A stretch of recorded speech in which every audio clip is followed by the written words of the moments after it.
Well, let's go na. Well, let's go na.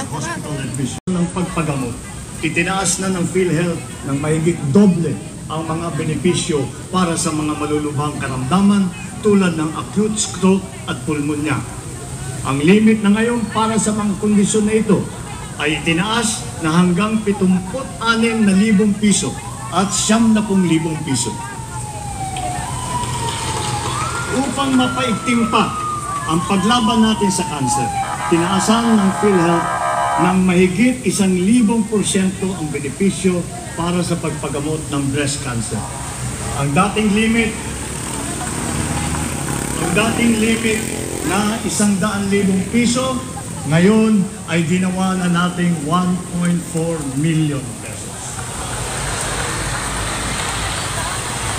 Ang mga Pilipino ang matutulungan nito ngayong taon.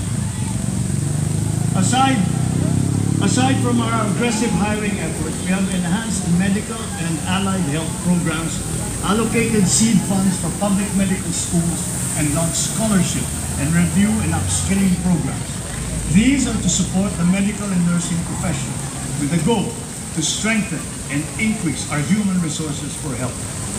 As part of our recalibrated health approach towards prevention and healthy habits, we are prioritizing vaccinations, nutrition, mental well-being, and active and healthy lifestyles. Tuloy-tuloy ang ating paghahabol sa pagbabakuna ng mga sanggol at ang mga bata, lalo na sa Region 6 at sa Barn. Kung saan kulang pa sa kalahati ang nababakunahan.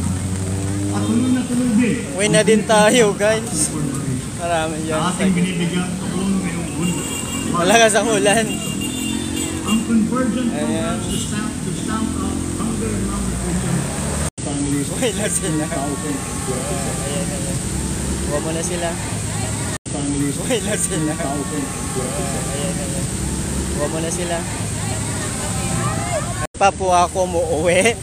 So, di ba?